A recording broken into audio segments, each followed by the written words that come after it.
are proceeding that, sir. We have lost engines. Confirm you are carrying out belly landing? Clear, Mayday, Mayday, Mayday, Pakistan 8303.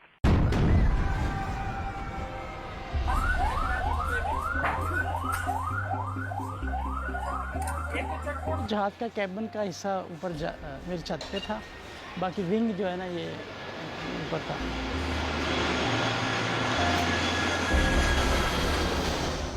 डर आता है, शोर जब आता है जहाज़ का तो दिल घबराता है।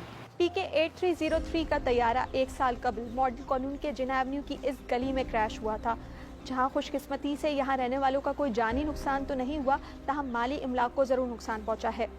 यहां पर रहने वाले रिहायशियों को कई माह अपने घरों से बेघर होना पड़ा और अब भी यहां पर घरों का तामीर का सिलसिला जारी है। इस वक्त यहां पर रहने वाले चंद माह पहले ही शिफ्ट हुए हैं और अपने घरों की तामीर को फिर से शुरू किए हुए हैं, लेकिन उनमें अभी भी ज़हनी दबाव है, क्योंकि जब यहाँ से जहाज़ गुजरते हैं तो उन्हें वो वाक़या फिर से याद आ जाता है। एग्जैक्टली उस वक्त हम लोग नमाज़ पढ़ के घर के अंदर एंटर ही हुए थे, तो मैं तो रेस्ट करने के लिए अपने रूम में चला ही गया था।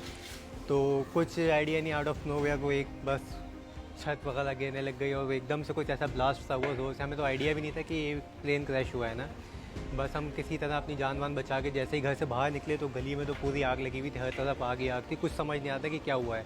धुआं ही धुआं था, प्लेन भी नहीं दिख रहा था क्या हुआ है, लेकिन हम किसी तरह अपनी जान बचा के भाग गए थे गली में। मैं घर पे बीमार था, मैं कमरे में ही लेटा हुआ था, एकदम से बाहर धमाका हुआ है और बिल्कुल ही मतलब ये सारा आग वगैरह लग गई और जल गया सब, घर के अंदर तक आग चली गई थी। फिर हम लोगों ने अपने जो है बाल्टियों के ज़रिए पानी से फिर आग बुझाने की कोशिश करते रहे, लेकिन हमसे नहीं बुझी। फिर उसके बाद वो फायर ब्रिगेड की गाड़ी आई, उन्होंने बाहर से प्रेशर मारा ना, तो उन्होंने आग पे काबू पाया। फिर वो हमें पीछे से लोगों ने आके जो है ऊपर से कूद के आके फिर हमें उन लोगों ने निकाला।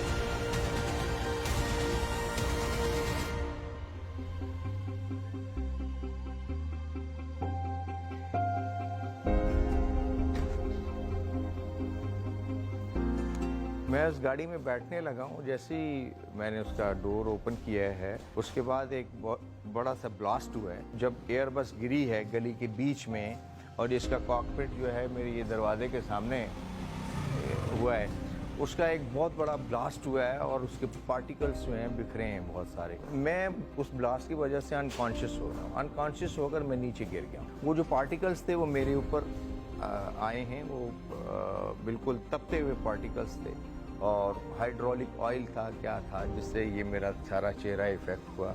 मेरी जो लेग्स हैं वो ऑलमोस्ट जो है वो बर्न हो गई और मेरा जो ये नी है, नी टॉप ये ख़त्म हो गया और मैंने जो ट्राउज़र पहना हुआ था वो भी तकरीबन लोअर एरिया है वो जल गया था सब, और यहाँ से मुझे खून बहना शुरू हो गया। मेरे लिए, मेरी फैमिली के लिए, हमारे लिए क़यामत सुग़रा का, क़यामत का मंजर था और हमें हमारे वहम गुमान में भी नहीं था कि ऐसा होगा और ऐसा हुआ। घर मेरा जो है वो ग्राउंड +2 है, लेकिन जो उसका टॉप का फ्लोर था वो पूरा डैमेज हो गया था, उस पर विंग और इंजन आके स्ट्रकअप हो गया था। तो ऐसा हुआ था कि हम 2-3 घर जो हैं वो आपस के वो सब एक हो गए थे, पूरी छत ओपन हो गई थी, वो स्क्रैच करता हुआ सब कुछ ले गया था साथ में। अल्लाह ने फिर भी बहुत करम किया, बहुत मेहरबानी उसकी, जो ज़िंदगियाँ बख्श दी सबकी। गली का बाकी कोई इतना ज़्यादा नुकसान नहीं हुआ, जानी नुकसान कोई नहीं हुआ, बाकी तो नुकसान बहुत हुआ है, हर घर का हुआ है।